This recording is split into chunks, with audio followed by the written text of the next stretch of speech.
One of the biggest reasons Amazon sellers lose money on VAs is because they just throw them into the business without the right setup.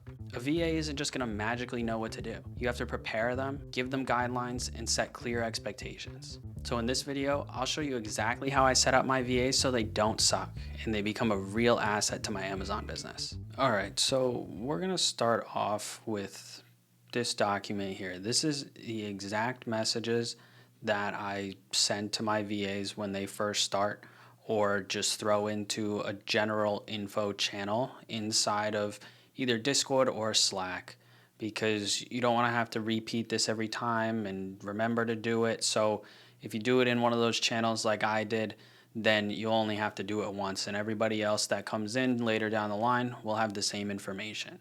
You want to start off just with what they need to install. So we've got Keepa, SellerAmp, DS Amazon QuickView, NordVPN, LastPass. I've talked about all of these in other videos and gone through tutorials on them in separate videos, except for NordVPN. That is the only one that I've never talked about. It is a paid app. It's $100 every 2 years, I think, is the exact price for it that I pay. And it's one of the best ones out there. It's the only one that I've used, and it works flawlessly. You can have a bunch of different people signed into it at once. You don't need to upgrade for anything. So $50 a year to get your VAs to be able to source products 40 hours a week, 160 hours a month, 12 months a year.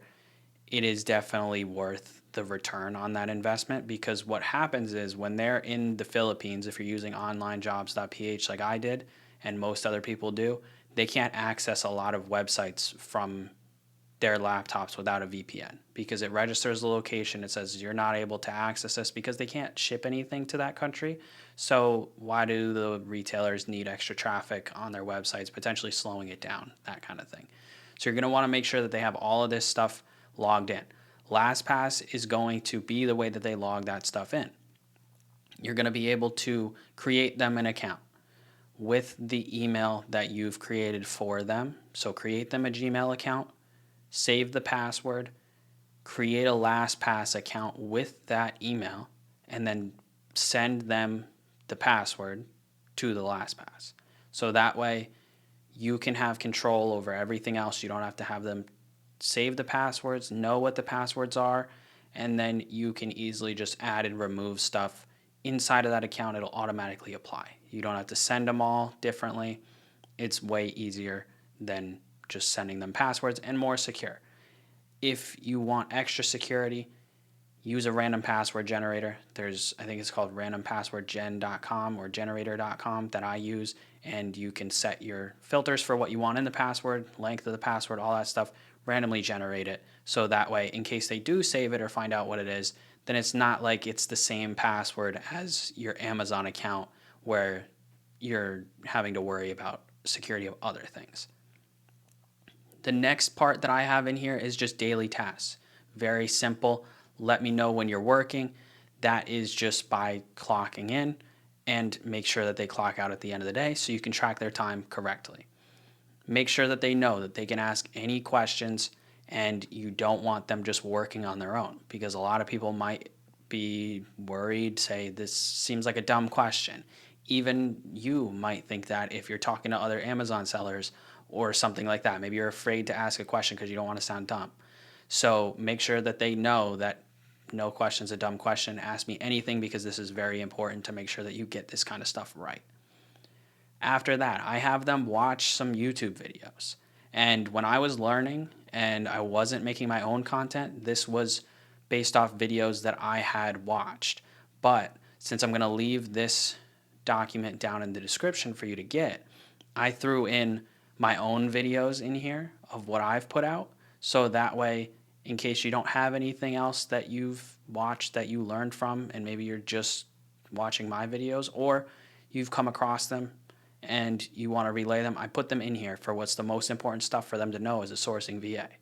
And this is something that I share with all of my students, and give them this document as well, just as something to make sure that they have the correct setup. So if that is also something that you're interested in, working with me one-on-one, starting at the best time of the year to sell on Amazon, where you can easily make at least half, if not a full-time income, depending on your job, in 1 month, December, and potentially even November.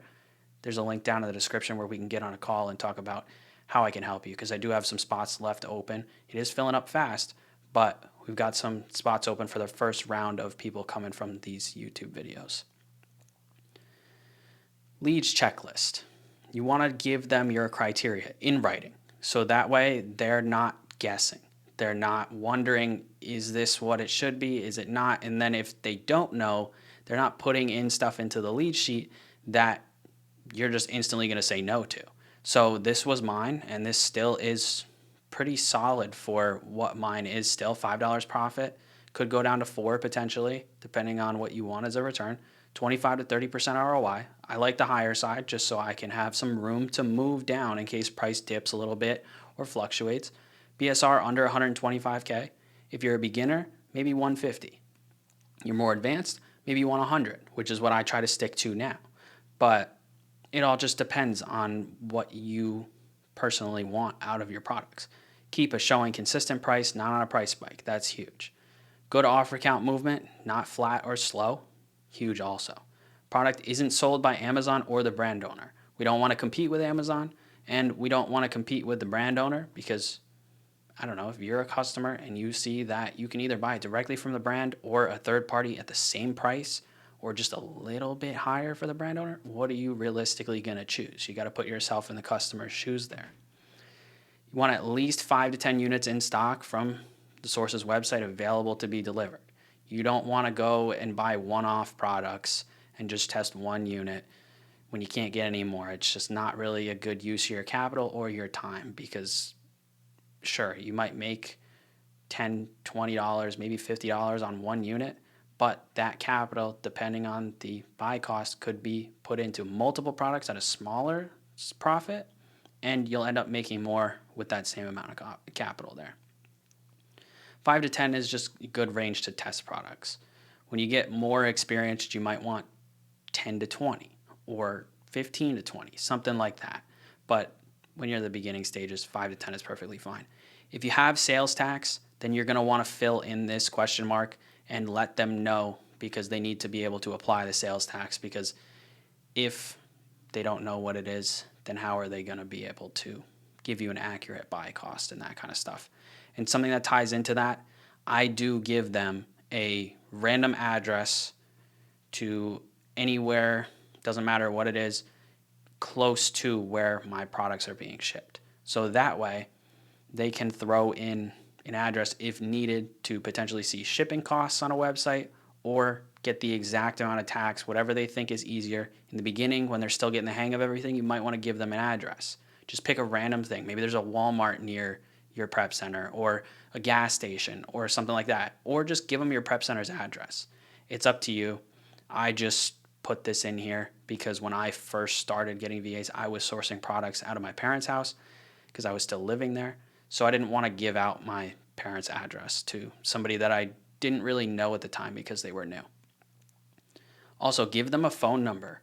Either create a Google Voice number for them or Text Now, which is free to sign up. Both of them are free, but Text Now, you don't need an actual phone number for it to create the account. Google Voice, you do need an active phone number. But give them a phone number, because sometimes that shipping address needs a phone number in there to be able to proceed to the next page. And also, if you want them to be able to grab promo codes for you, text codes, that always comes in handy. If you can't buy from any websites, this usually comes in down the line once you've done a lot of purchases. This has happened to me across multiple websites where retailers have flagged my address, my phone number, my email account, maybe just my name, something like that, because I bought too many units at once or tried to buy too many units at once or just bought too many of one product, which actually happened in maybe month 3 of me selling. Nike sent me an email and said, you can't buy any more of this one product. You bought too much in too short a period of time. So that does happen. I know you guys can't buy from Nike or buy and sell Nike because it's gated, but that's a real example of something that happened to me a couple months in. So if you can't buy from anywhere, list them all in here.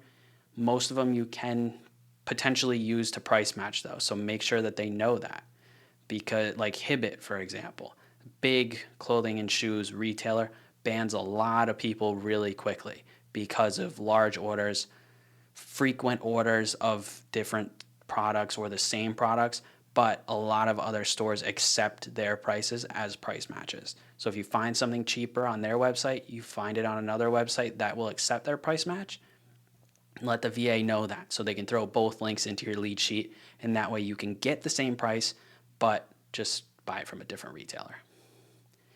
Discount codes, the last part that is very, very important, mandatory thing for them to know. I give them a PDF of all of the coupon codes that I know of for retailers that I buy from, and even some that I don't buy from a lot, just so that way when they're sourcing things, they can go back to that sheet and make sure that they are getting exactly what they should be getting and using what they should be using. It contains different websites with either already existing promo codes, or maybe it's an email sign-up coupon. So I write that next to the store name. Say email 20% off, text 15% off.